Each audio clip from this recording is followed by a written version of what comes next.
श्री कृष्ण। सच्चिदानंद रूपाय विश्वोत्पत्त्यादिहेतवे तापत्रय विनाशाय श्री कृष्णाय वयम नुमः। सभी गीता प्रेमियों को जय श्री कृष्ण, नमो नमः। आज हम लोग अध्याय 1 और श्लोक 36 से 40 तक लेकर के उपस्थित हैं। तो चलिए देखते हैं इस श्लोक का क्या संबंध है। पूर्व श्लोक में अर्जुन ने स्वजनों को न मारने में 2 हेतु बताए थे। अब परिणाम की दृष्टि से भी स्वजनों को न मारना सिद्ध करते हैं। बोले निहत्य धार्तराष्ट्रान्नः का प्रीति स्यात् जनार्दन पापमेवाश्रये तस्मान् हत्वैतानाततायिनः। हे जनार्दन,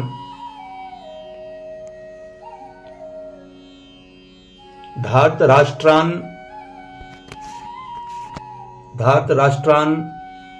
निहत्य धृतराष्ट्र पुत्रों को मारकर नह हमें का प्रीति स्यात् क्या प्रसन्नता होगी। धृतराष्ट्र पुत्रों को मार करके निहत्य हमें क्या प्रसन्नता होगी।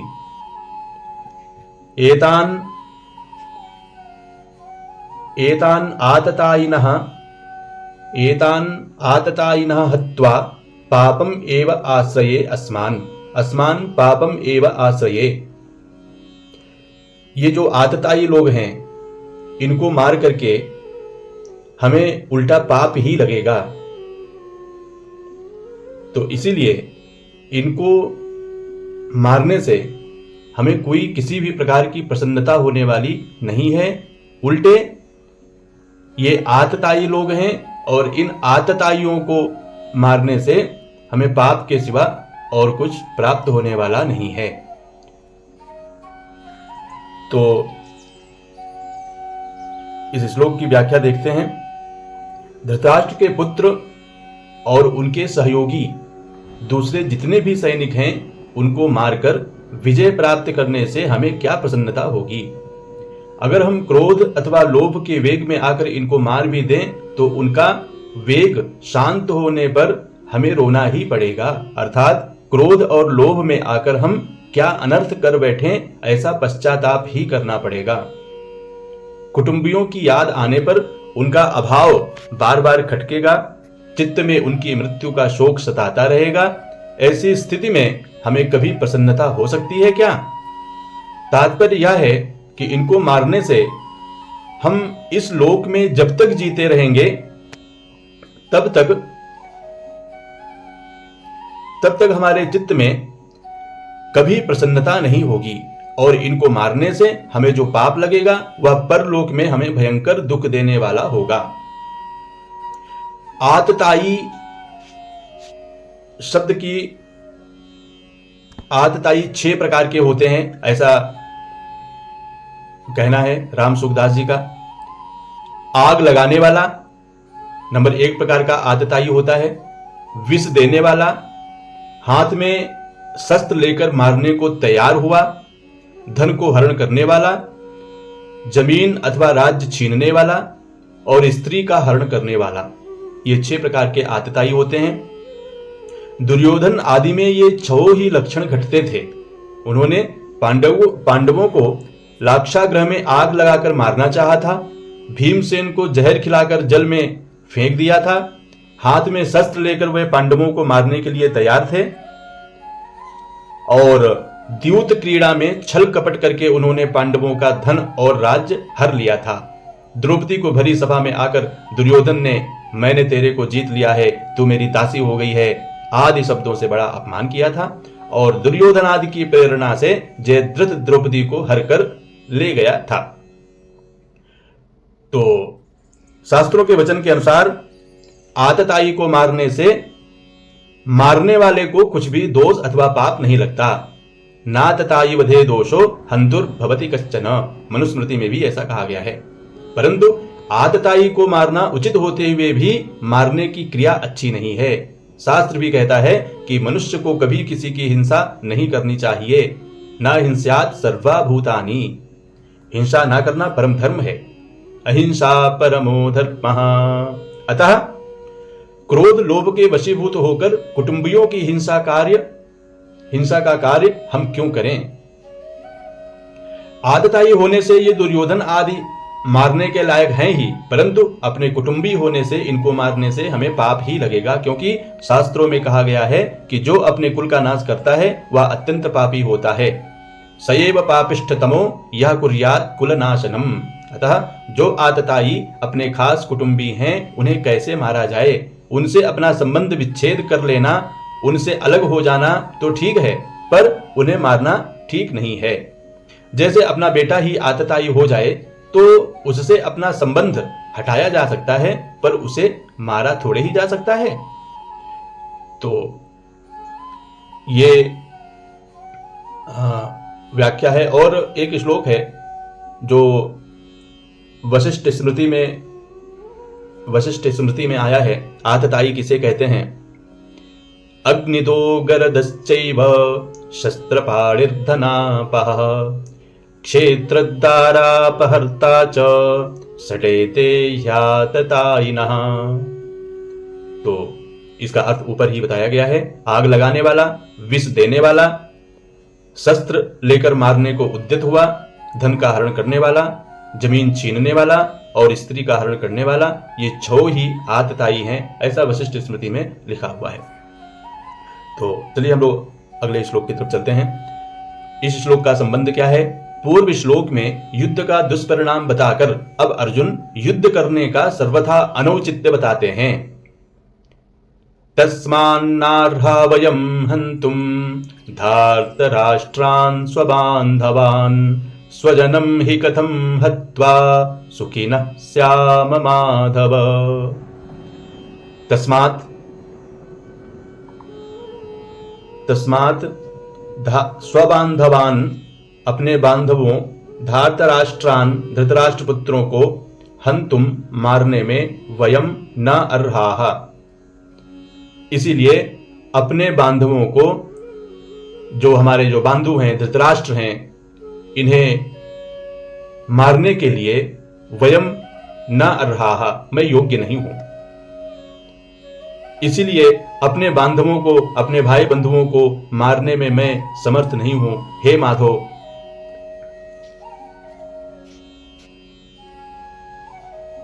हे माधव, स्वजनम, अपने लोगों को, हत्वा, मारकर, निश्चय ही, है ना, कथम सुखिनः स्याम, अपने बांधवों को मारकर, हत्वा,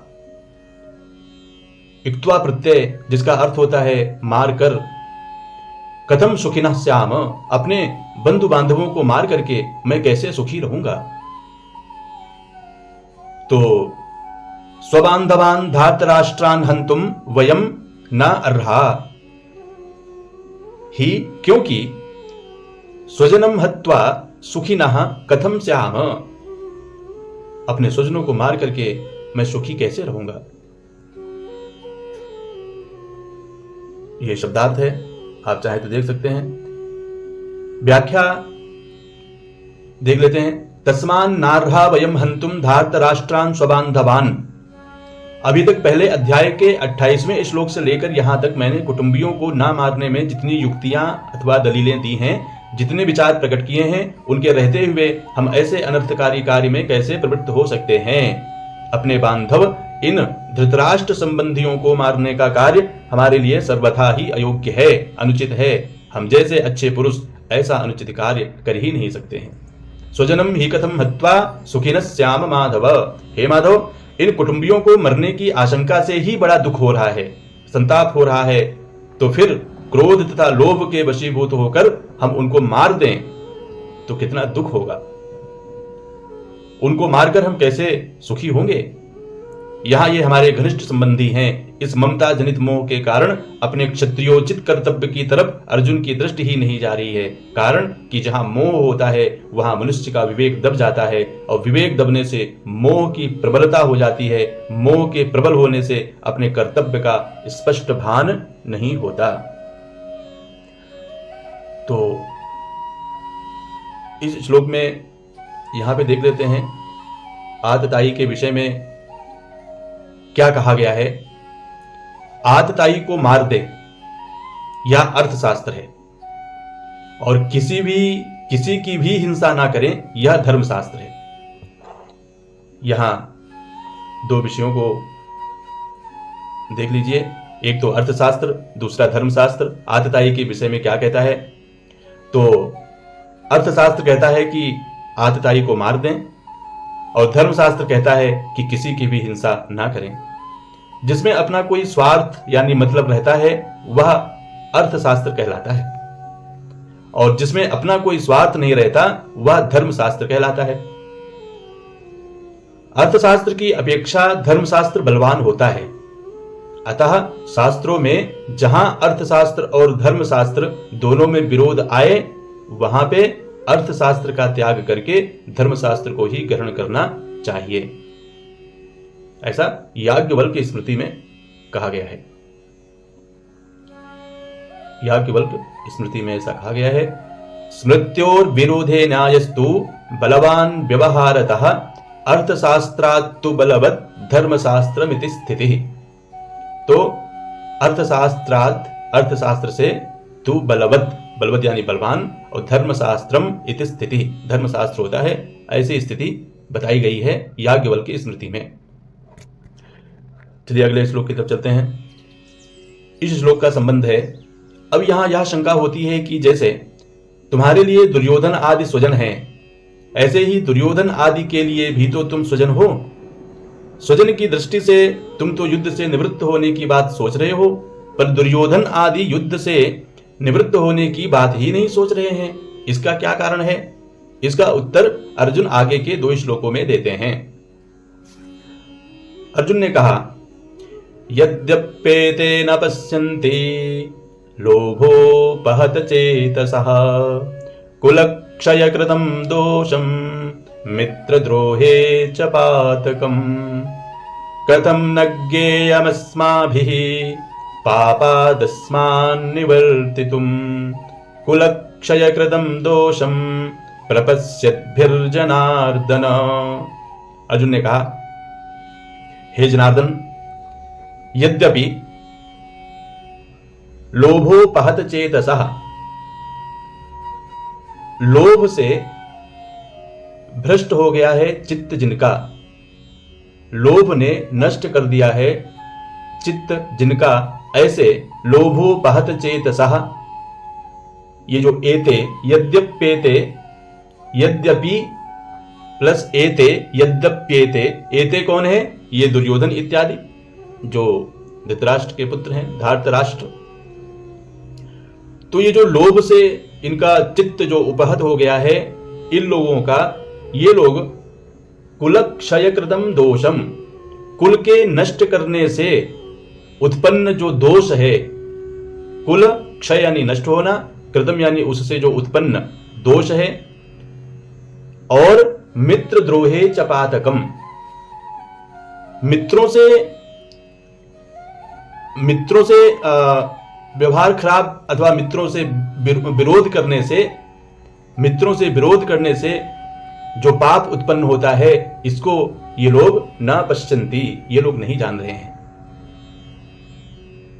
लोभोपहत चेतसः, लोभ से उपहत हुए, और ये लोग कुलक्षय कृतम दोषम, कुल के नष्ट होने से उत्पन्न हुआ दोष, अथवा मित्रद्रोहे च पातकम, मित्रों से विरोध करने के बाद जो पाप लगता है, जो पाप होता है, एते न पश्यन्ति, ये लोग उस चीज को नहीं जान रहे हैं। क्यों नहीं जान रहे हैं? क्योंकि इनका जो चित्त है वो लोभ से उपहत हो गया है, लोभ ने इनके चित्त को दबा दिया है, नष्ट कर दिया है। तो भाई इसमें मेरा क्या कर्तव्य बनता है? इसमें मेरा कर्तव्य यह बनता है कि कुल क्षयकृतम दोषम, कुल के नष्ट होने से जो दोष उत्पन्न होता है, तो भाई हम लोग तो उसको जानते हैं, प्रपश्यत भी हम लोग उसको जानते हैं अच्छी प्रकार से कि कुल का क्षय अगर हो जाए तो क्या दोष होता है, तो हम लोग अच्छी प्रकार से उसको जानते हैं। प्रपश्यत भी हम लोग अच्छी प्रकार से उस दोष को जानने वाले हैं, इसीलिए अस्मात् पापात् निवर्तितुम, इस पाप से हटने के लिए अस्माभि यानी हम लोगों को कथम न ज्ञेयम, हम लोगों को क्यों ना कुछ विचार करना चाहिए। प्रपश्यत भी हम क्यों ना हम लोग कुछ विचार करें। कथम न ज्ञेयमस्माभिः पापादस्मात् निवर्तितुम, अस्मात् पापात् निवर्तितुम, अस्मात् पापात् निवर्तितुम कथम न अस्माभिः ज्ञेयम, कथम न अस्माभिः ज्ञेयम, यानी हम लोगों को इस पाप से निवृत्त होने के लिए क्यों नहीं कुछ उपाय करना चाहिए, क्योंकि हम लोग तो जानते हैं और धृतराष्ट्र के पुत्र इत्यादि ये लोग नहीं जानते हैं कि कुलक्षय, कुल जब नष्ट हो जाए तब कौन सा दोष उत्पन्न होता है। तो चलिए इसकी व्याख्या देखते हैं। यद्यप्येते न पश्यन्ति मित्रद्रोहे च पातकम, इतना मिल गया, इतना और मिल जाए, फिर ऐसा मिलता ही रहे, ऐसे धन, जमीन, मकान, आदर, प्रशंसा, पद, अधिकार आदि की तरफ बढ़ती हुई वृत्ति का नाम लोभ है। इस लोभ वृत्ति के कारण इन दुर्योधनादि की विवेक शक्ति लुप्त हो गई है, जिससे वे यह विचार नहीं कर पा रहे हैं कि जिस राज्य के लिए हम इतना बड़ा पाप करने जा रहे हैं, कुटुंबियों का नाश करने जा रहे हैं, वह राज्य हमारे साथ कितने दिन रहेगा और हम उसके साथ कितने दिन रहेंगे। हमारे रहते हुए यह राज्य चला जाएगा तो हमारी दशा क्या होगी, और राज्य के रहते हुए हमारे शरीर चले जाएंगे तो क्या दशा होगी। क्योंकि मनुष्य संयोग का जितना सुख लेता है, उसके वियोग का उतना दुख उसे भोगना ही पड़ता है। संयोग में इतना सुख नहीं होता जितना वियोग में होता है। तात्पर्य है कि अंतःकरण में लोभ छा जाने के कारण इनको राज्य ही राज्य दिख रहा है, कुल का नाश करने से कितना भयंकर पाप होगा वह इनको नहीं दिख रहा है। जहां लड़ाई होती है वहां समय, संपत्ति, शक्ति का नाश हो जाता है, तरह तरह की चिंताएं और आपत्तियां आ जाती हैं, दो मित्रों में भी आपस में खटपट मच जाती है, मनोमालिन्य हो जाता है, कई तरह का मतभेद हो जाता है, मतभेद होने से वैरभाव हो जाता है। जैसे द्रुपद और द्रोण दोनों बचपन के मित्र थे, परंतु राज्य मिलने से द्रुपद ने एक दिन द्रोण का अपमान करके उस मित्रता को ठुकरा दिया। इससे राजा द्रुपद और द्रोणाचार्य के बीच वैरभाव हो गया। अपने अपमान का बदला लेने के लिए द्रोणाचार्य ने मेरे द्वारा राजा द्रुपद को परास्त कराकर उसका आधा राज्य ले लिया। इस पर दुर्योधन ने द्रोणाचार्य का नाश करने के लिए एक यज्ञ कराया, जिससे धृष्टद्युम्न और द्रौपदी दोनों पैदा हुए। इस तरह मित्रों के साथ वैरभाव होने से कितना भयंकर पाप होगा, इस तरफ ये देख ही नहीं रहे हैं। ऐसा एक दृष्टांत श्री राम सुखदास जी ने सुनाया कि भाई मित्रों के साथ वैरभाव होने से क्या होता है। विशेष बातें कुछ इसमें हैं, इसको आप चाहें तो पढ़ सकते हैं। तो हम लोग आगे तरफ चलते हैं, अगले श्लोक की तरफ चलते हैं। संबंध क्या है? कुल का क्षय करने से होने वाले जिन दोषों को हम जानते हैं वे दोष कौन से हैं, उन दोषों की परंपरा आगे के 5 श्लोकों में बताते हैं। कुलक्षये प्रणश्यन्ति कुलधर्माः सनातनाः, धर्मे नष्टे कुलं कृत्स्न मधर्मोऽभिभवत्युत। कुलक्षये यानी कुल का क्षय होने पर, कुल नष्ट हो जाने पर क्या होता है? सनातनाः कुलधर्माः प्रणश्यन्ति। अगर कुल का क्षय हो गया, कुल नष्ट हो गया, तो जो सनातन, जो अनादिकाल से जो परंपरा कुल धर्म चले आ रहे हैं वो भी नष्ट हो जाते हैं। सनातनाः यानी सदा से जो मर्यादाएं, जो रीति, जो रिवाज, जो सभी कुल में चले आ रहे हैं, वैसे जो कुल धर्म है वो प्रणश्यन्ति, नष्ट हो जाते हैं। उत और क्या होता है, यहां पे एक शब्द है कृत्स्नम अधर्मः अभिभवति उत।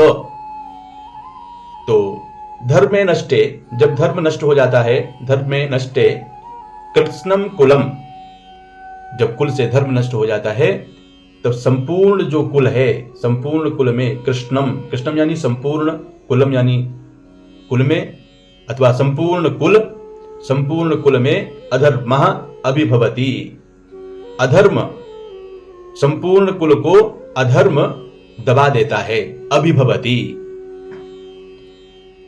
जब, फिर से एक बार देख लेते हैं, कुलक्षये, कुल का क्षय होने पर, यहां भी देख सकते हैं, कुलक्षये, कुल का क्षय होने पर, सनातनाः, सदा से चलते आए, कुलधर्माः, कुलधर्म, प्रणश्यन्ति, नष्ट हो जाते हैं। उत और क्या होता है, धर्मे, धर्म का नष्टे, नाश होने पर, धर्मे नष्टे, जो बचे हुए हैं, कृत्स्नम यानी संपूर्णम, कुलम संपूर्ण कुल को, अधर्मः अधर्म, अभिभवति दबा देता है। तो इसीलिए कुलक्षये प्रणश्यन्ति कुलधर्माः सनातनाः धर्मे नष्टे कुलम कृत्स्न मधर्मो विभवत्युत। इसकी व्याख्या देखते हैं। कुलक्षये प्रणश्यन्ति कुलधर्माः सनातनाः, जब युद्ध होता है तब उसमें कुल वंश का क्षय अथवा ह्रास होता है। जब से कुल आरंभ हुआ है तभी से कुल के धर्म अर्थात कुल की पवित्र परंपराएं, पवित्र रीतियां, मर्यादाएं भी परंपरा से चलती आई हैं। परंतु जब कुल का क्षय होता है तब सदा से कुल के साथ रहने वाले धर्म भी नष्ट हो जाते हैं। अर्थात जन्म के समय, द्विजाति संस्कार के समय, विवाह के समय, मृत्यु के समय और मृत्यु के बाद किए जाने वाले जो शास्त्रीय पवित्र रीति रिवाज हैं, जो कि जीवित और मृतात्मा मनुष्यों के लिए इस लोक में और परलोक में कल्याण करने वाले हैं, वे नष्ट हो जाते हैं। यही है सनातन कुल धर्म। कारण कि जब कुल का ही नाश हो जाता है तब कुल के आश्रित रहने वाले धर्म किसके आश्रित रहेंगे। धर्मे नष्टे कुलम कृत्स्न मधर्मो विभवत्युत। जब कुल की पवित्र मर्यादाएं, पवित्र आचरण नष्ट हो जाते हैं तब धर्म का पालन न करना और धर्म से विपरीत काम करना, अर्थात करने लायक काम को ना करना और ना करने लायक काम को करना रूप जो अधर्म है वो संपूर्ण कुल को दबा देता है। अर्थात संपूर्ण कुल में अधर्म छा जाता है। अब यहां यह शंका होती है कि जब कुल नष्ट हो जाएगा, कुल रहेगा ही नहीं, तब अधर्म किसको दबाएगा। इसका उत्तर यह है कि जो लड़ाई के योग्य पुरुष हैं वे तो युद्ध में मारे जाते हैं, किंतु जो लड़ाई के योग्य नहीं हैं, ऐसे जो बालक, स्त्रियां पीछे बच जाती हैं, उनको अधर्म दबा देता है। कारण कि जब युद्ध में शस्त्र शास्त्र व्यवहार आदि के जानकार और अनुभवी पुरुष मर जाते हैं तब पीछे बचे लोगों को अच्छी शिक्षा देने वाले, उन पर शासन करने वाले नहीं रहते। इससे मर्यादा का, व्यवहार का ज्ञान ना होने से वे मनमाना आचरण करने लग जाते हैं। अर्थात वे करने लायक काम को तो करते नहीं और ना करने लायक काम को करने लग जाते हैं। इसीलिए उनमें अधर्म फैल जाता है। तो आज हम लोग पहले अध्याय के 40 श्लोक तक देख लिए और आज की वीडियो में इतना ही। आप सभी को बहुत बहुत धन्यवाद। और वीडियो अच्छा लगे तो इसको आगे बढ़ाइए, देखिए, सुनिए, अपने बच्चों को दिखाइए, अपने परिवार को, अपने मित्रों को, अपने इष्टजनों को अवश्य इसे भेजिए। आप सभी को बहुत बहुत धन्यवाद। जय श्री कृष्ण।